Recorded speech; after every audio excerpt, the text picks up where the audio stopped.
Assalamu alaikum wa rahmatullahi wa barakatuh.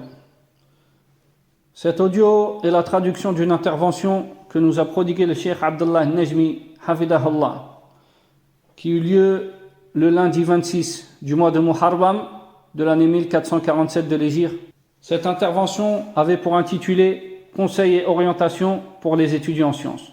Le Cheikh s'est donc adressé aux étudiants en sciences et cette intervention regorge de profit pour tous les musulmans. Le Cheikh dit, Hafidahullah, toutes les louanges reviennent à Allah. Nous proclamons sa louange, nous recherchons son aide et nous lui demandons pardon. Et nous nous réfugions auprès d'Allah contre le mal de nos propres personnes et contre nos mauvaises œuvres. Celui qu'Allah guide, personne ne peut l'égarer.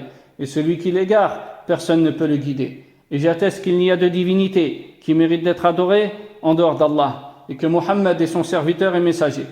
Après ceci, ô vous les nobles frères à qui je m'adresse dans cet enseignement, dans cette parole, des leçons importantes auxquelles il incombe de prêter attention. Et ceci est une exhortation pour moi-même et pour mes frères parmi les étudiants en sciences. La première recommandation, c'est de prêter attention au tawhid, à l'unicité. L'unicité pour laquelle Allah Azzawajal a créé la création. Allah subhanahu a dit dans le sens rapproché du verset, « Je n'ai créé les djinns et les hommes que pour qu'ils m'adorent. » Et c'est pour cela qu'Allah a envoyé les messagers et qu'il a révélé les livres. Comme il a dit, Jalla wa ala, dans le sens rapproché du verset, nous avons certes envoyé dans chaque communauté un messager afin de leur dire adorez Allah et éloignez-vous du tarout. Et il a dit subhanah dans le sens rapproché du verset, et nous n'avons envoyé avant toi aucun messager à qui nous n'ayons révélé point de divinité qui mérite d'être adoré en dehors de moi. Adorez-moi donc. Et tous les prophètes dirent à leur peuple, ô mon peuple, adorez Allah, vous n'avez pas de divinité en dehors de lui. Et notre prophète, sallallahu alayhi wa sallam, a regroupé les mécréants de Quraysh sur le mont Safa. Et il leur dit, dites, la ilaha illallah, c'est-à-dire il n'y a de divinité qui mérite d'être adorée en dehors d'Allah. Vous obtiendrez le succès. Donc l'attention accordée au tawhid, à l'unicité, est une chose importante. Et mettre en garde contre le polythéisme, le shirk également. Il nous est obligatoire d'accorder une attention particulière au tawhid, à l'unicité. Car nous n'avons pas été créés sans but. Allah Azzawajal a dit dans le sens rapproché, pensiez-vous que nous vous avons créés sans but? Et nous n'avons pas été laissés sans obligation à observer. Allah subhanahu wa ta'ala dit dans le sens rapproché du verset, l'homme pense-t-il qu'on le laissera sans obligation à observer? Et nous n'avons pas été créés par Dieu. Allah subhanahu wa ta'ala dit dans le sens rapproché du verset, ce n'est pas par Dieu que nous avons créé le ciel et la terre et ce qui est entre eux. Et nous n'avons pas été créés en vain. Allah subhanahu wa ta'ala dit dans le sens rapproché du verset, nous n'avons pas créé le ciel et la terre et ce qu'il existe entre eux en vain. Donc pourquoi avons-nous été créés? Nous avons été créés pour adorer Allah seul et sans associé. Allah subhanahu a dit dans le sens rapproché du verset, et il ne leur a été ordonné cependant que d'adorer Allah, lui vouant un culte exclusif. Craignez Allah, ô mes frères, dans l'importance que vous accordez au tawhid, dans votre prédication, dans vos orientations, dans vos indications. Enseignez à tawhid, l'unicité aux gens. Les gens ont un besoin énorme de connaître la chose pour laquelle ils ont été créés. Nous n'avons pas été créés afin de manger et de boire. Non, par Allah. Nous avons été créés afin d'adorer Allah, seul et sans associé. Expliquez aux gens les livres de la croyance correcte, les livres des partisans de la sunna et du groupe, car ceci fait partie des choses les plus grandioses dont s'acquitte l'étudiant en sciences. Qu'il oriente les gens vers la bonne direction, qu'il les mette en garde contre les orientations et les voies qui sont en contradiction avec la voie saine. Et également, ô mes frères, je vous enjoins la recherche de la science et le fait de prendre la science de ceux qui en sont dignes, de la prendre des savants de la sunna, et ne la prenez pas du premier venu. Ibn Sirin, rahimahullah, a dit, certes, cette science est une religion. Regardez donc de qui vous prenez votre religion. Regarde de qui tu prends ta religion. Ne la prends pas des partisans des passions et de l'innovation, les partisans des voies qui sont en contradiction avec la voie saine, même s'ils te montrent la science. Al-Auza'i a dit, lorsqu'il fut interrogé concernant celui qui s'assoit avec les partisans de la sunna et les partisans de l'innovation, celui-ci veut regrouper entre la vérité et le faux.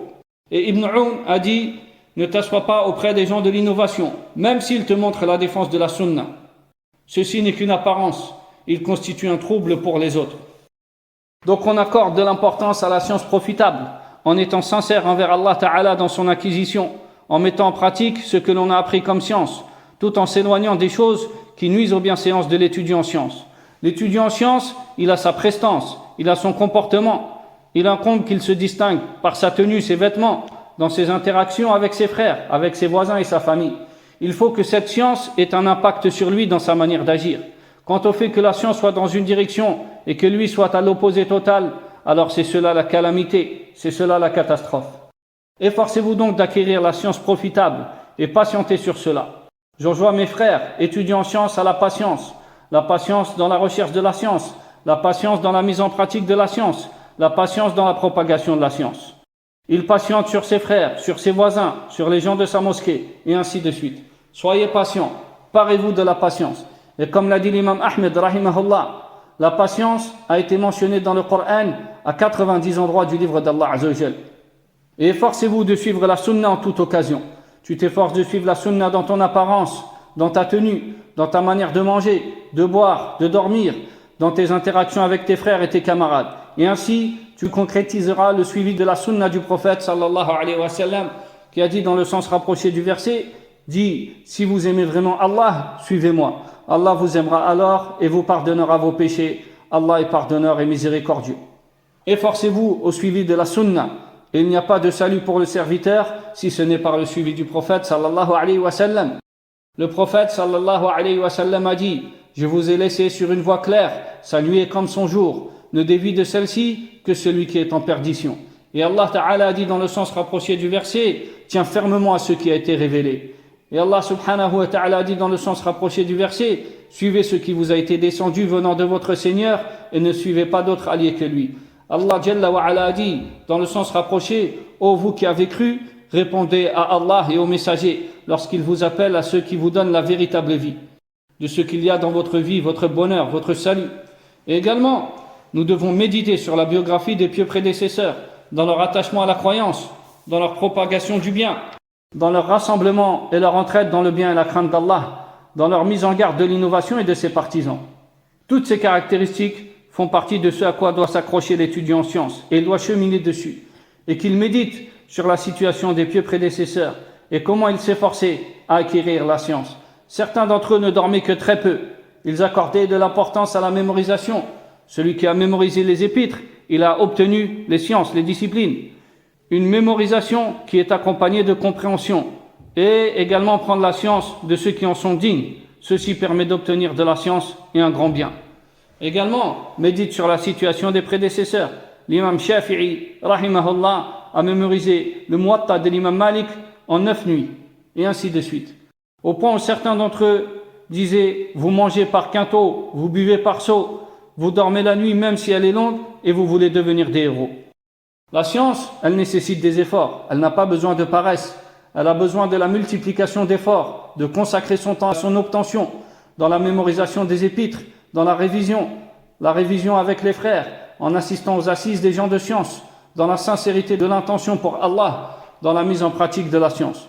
Tout ceci fait partie de ceux qui raffermit la science. Parmi ceux qui raffermit la science, sa mise en pratique.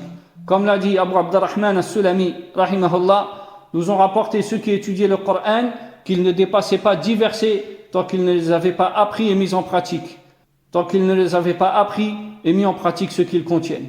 Et il dit, nous avons appris la science et la mise en pratique. Prenez garde, ô les frères, aux voix des gens de l'innovation et de l'égarement. Parmi al-Ikhwanjiyya, les frères musulmans, as-Sururiyya, parmi les tablirs qui se font appeler al-Ahbab, les bien-aimés, et autres parmi les groupes de l'égarement, Daesh, al-Nusra, al-Qa'ida, ces groupes et ces sectes qui sont en contradiction avec la voie saine, ces groupes innovés. Allah n'a fait descendre à leur sujet aucune preuve. Détourne-toi de la voie du cheminement sur la voie des gens de l'innovation.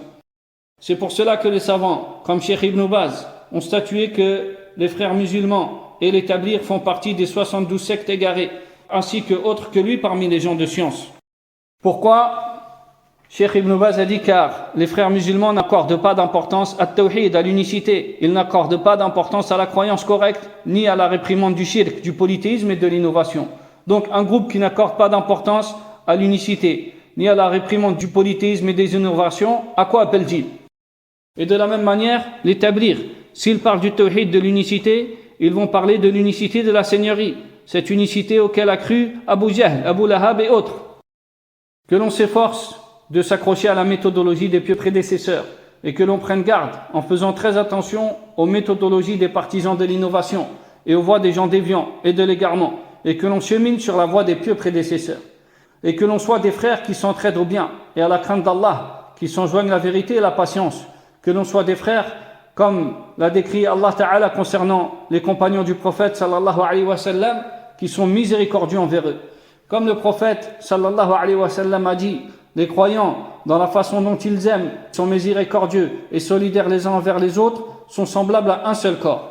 Si l'un de ses membres souffre, l'ensemble du corps subit l'insomnie et la fièvre. Les partisans de la sunna sont miséricordieux entre eux. Ils s'entraident, ils se rassemblent, ils s'entraident dans l'appel à Allah sur la méthodologie des pieux prédécesseurs. Ils s'entraident dans la recherche de la science. Ils se rappellent mutuellement.